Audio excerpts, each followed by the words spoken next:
Behind the doors of a luxury apartment in Lisbon, a picture-perfect American family was living a double life. A wealthy husband, a wife who felt trapped, and a charming art dealer with mounting debts. Together they built what looked like the perfect plan for murder until one small mistake exposed everything. Was it greed, passion, or fate that brought them down? This is the chilling tale of the Velvet Cappuccino Murder. Enjoying real-life crime stories? Hit like, subscribe, and ring the bell so you never miss a case. Now, the story begins. From the street below, the Hartleys' apartment seemed to float over Lisbon like a glass jewel. The building, a restored 19th-century warehouse on the Tagus waterfront, had been converted into luxury lofts with private elevators and rooftop gardens. To their friends back in Chicago, Isabella and David, Hartley looked like a picture-perfect couple who had escaped to Europe for a grand adventure. Their social media feeds showed sunsets from their balcony, selfies at embassy receptions, and their 2 children in crisp uniforms on the way to an international school. David, at 41, was a rising star at a global investment fund. Isabella, 38, described herself as a cultural consultant and posted photos of gallery openings and wine tastings. They seemed to be living a dream of cosmopolitan success. But inside the penthouse, the mood was far from idyllic. David's schedule was relentless, flying to London, Frankfurt, and Dubai in a single week, leaving Isabella to manage the children and the household. His success had also made him controlling. He monitored the family finances from his phone, scolded her for small spending, and decided which charity dinners they would attend. Isabella, who had left her own marketing job to support David's career, felt increasingly invisible. In public she smiled, but in private she kept a journal filled with questions. What happened to us? When did I stop being his partner? The isolation of a foreign city only deepened her sense of dislocation. Lisbon was beautiful but lonely. The friends she met were mostly other expatriate wives comparing tutors and weekend trips. When David was away, the apartment echoed with silence. She would stand on the balcony at night watching ferries cross the river, feeling as though life was passing her by on the opposite bank. By late 2020, cracks in the facade had become visible to outsiders. Isabella stopped attending company dinners. Her Instagram captions shifted from "our adventure" to "my journey." In photos, David's hand no longer rested on her back. Small signs, but in retrospect they foretold the storm to come. To those who saw only the curated images, the Hartleys seemed untouchable, a family living out an enviable script of success and glamour. Yet behind the glass walls of their Lisbon apartment, resentment and loneliness were gathering like thunderclouds over the Tagus. Neither of them could know that within a year, their marriage would become the subject of one of Portugal's most shocking murder trials. The first crack in Isabella's carefully constructed world came disguised as self-improvement. With David traveling constantly, she decided to take intensive Portuguese lessons at a small studio tucked behind the Mercado de Ribeira. The teacher, a retired journalist, taught in a sun-washed room lined with local artwork. One afternoon, a new student arrived. Marco Silva, a tall, soft-spoken 33-year-old who introduced himself as an art dealer. He wore linen shirts and carried a leather portfolio of gallery invitations. His eyes lingered on Isabella longer than was polite. After class, he would linger by the doorway, suggesting cafes where she could practice her Portuguese. What began as an innocent cup of coffee became longer lunches in hidden wine bars, then weekend art excursions to Porto and Evora. Marco was charming and unhurried, a stark contrast to David's clipped conference calls and strict schedules. He spoke to Isabella as if she were the center of the room. For a woman who had begun to feel invisible, the attention was intoxicating. Within months, secrecy became a habit. Isabella would delete messages, but never quite all of them. Marco called her "Meu coração, my heart," and told her he dreamed of opening a gallery in Barcelona with her at his side. In whispered conversations they sketched a fantasy life, a cottage near the sea, her children playing in the garden, no more controlling husband, no more corporate dinners. Yet reality crept in. Marco's gallery had failed 2 years earlier and he was drowning in debts to private lenders. Isabella confided that David had hinted at divorce and that all major assets were in his name. "If he leaves me, I have nothing," she wrote in one message. Marco replied, "Then don't let him leave." When she asked what he meant, he didn't answer directly. But from that point their chats grew darker: legal loopholes, custody questions, talk of moving funds abroad.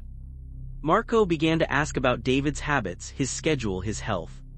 To outsiders, Isabella appeared revitalized, dressing younger, smiling more.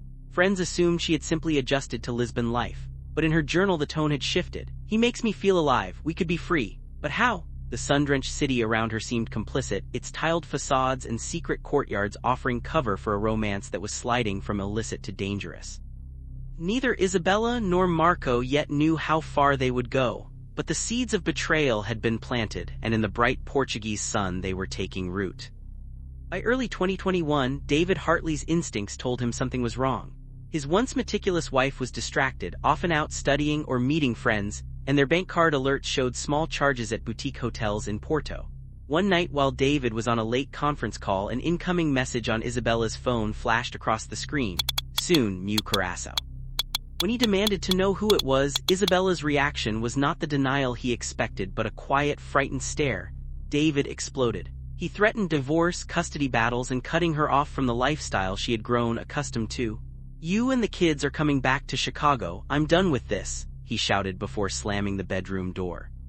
That confrontation became the catalyst. In her journal, Isabella wrote, "He will ruin me, he will take everything." Over the following weeks, Marco's messages took on an edge. "We can fix this, but only once." He began asking about David's routines, his medicines, his favorite foods. The plan that emerged was simple and horrifying. Incapacitate David, make it look like an accident, and be free. David's Sunday ritual was a double cappuccino with extra chocolate, brewed in the kitchen's gleaming Italian machine.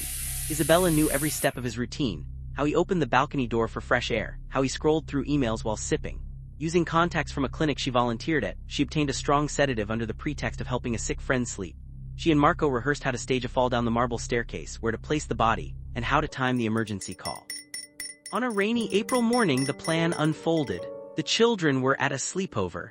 Isabella stood at the counter, her hands trembling as she spooned chocolate over the froth. David came in wearing jogging clothes, earbuds dangling, distracted by a news alert on his phone. He thanked her absently and took the first sip. Minutes later, his speech slurred. He blinked at the cup as if trying to focus, then swayed and collapsed forward onto the counter. Isabella whispered, "It's happening," into her phone. Marco, who had slipped in through the back service door, appeared with latex gloves. Together they dragged David's inert body to the stairwell, toppled a potted plant to simulate a struggle, and dialed emergency services claiming he had fallen. For a brief moment, as sirens approached, Isabella believed the nightmare might be over. She even rehearsed her shocked widow act in her head, but fate had already begun to unravel their plan. The Portuguese paramedics arrived within minutes, rushing up the private elevator with a stretcher. David Hartley was still breathing but barely. Isabella stood at the foot of the stairs, clutching the banister, her voice quivering as she explained he had fallen while hurrying to answer a phone call. Marco had already slipped out through the service corridor, unseen by the medics. It looked plausible enough at first. At the hospital, David never regained consciousness. He died 2 days later from what doctors initially listed as traumatic head injury. Isabella played the grieving wife, posting a black and white photo of the Tagus River captioned, "My world is shattered." Condolence messages flooded in from Chicago and Lisbon alike. For 48 hours, she almost believed she was safe. But Detective Inspector Duarte of the Polícia Judiciária was not convinced. He had handled enough high-profile cases to sense when a story didn't fit. The bruising on David's arms suggested he had been dragged, not simply fallen. His blood tests showed a massive dose of a prescription sedative rarely found outside hospitals. Duarte quietly ordered a full toxicology screen and a sweep of the Hartley apartment.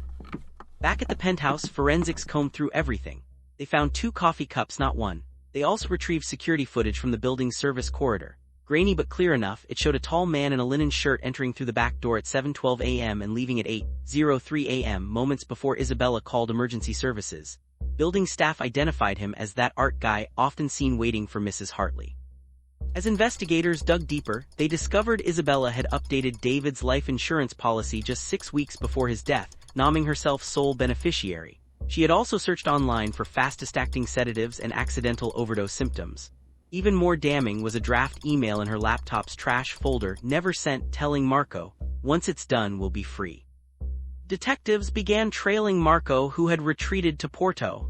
When he returned to Lisbon to support Isabella, Duarte's team intercepted him at the train station. They questioned him separately, noting inconsistencies in his story. In public, Isabella still projected calm dignity, attending memorial services and accepting condolences. Privately, she was cracking. Friends noticed her drinking more wine, her hands shaking during conversations.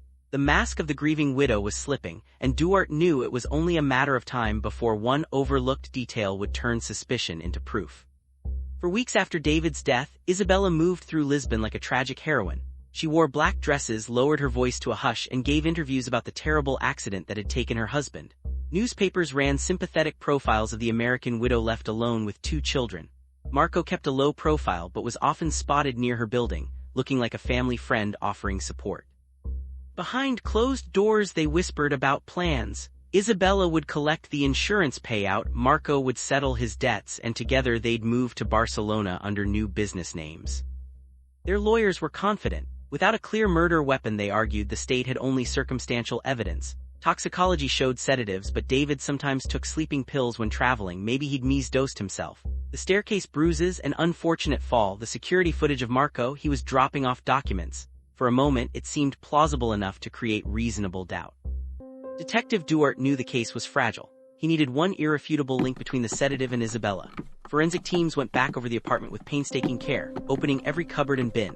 In the recycling closet, wedged between folded pastry boxes, they found a small glass vial wrapped in a brown bakery bag. The label had been torn off, but residue inside matched the same sedative found in David's blood. Isabella's fingerprints covered the vial. The bakery bag bore Marco's palm print. That single oversight transformed suspicion into certainty. Prosecutors now had the sedative, the fingerprints, the financial motive, and the timeline. They arrested Isabella at dawn as she was preparing the children's breakfast. Marco was taken into custody later that day at a friend's flat in Porto. News crews captured the images, the glamorous widow in handcuffs, the art dealer covering his face with a jacket. The trial in 2022 was a sensation, dubbed by the press the Velvet Cappuccino Murder. Journalists from Europe and the US packed the courtroom. Prosecutors laid out the affair, the sedative, the staged accident, and the insurance policy. Isabella's lawyers tried to paint her as a desperate wife pushed to the edge by a controlling husband, but the jury was unmoved. After 3 days of deliberation, Isabella was convicted of premeditated homicide and sentenced to life imprisonment. Marco received 20 years for conspiracy. The Hartley children were flown back to Illinois to live with David's sister, far from the apartment where their parents' lives had unraveled. For Lisbon, the case became a grim parable. Even the most carefully planned crime can collapse because of one careless detail. For Isabella and Marco, the dream of freedom turned to a lifetime of cells and headlines, a cautionary tale of greed, betrayal, and karma catching up at last.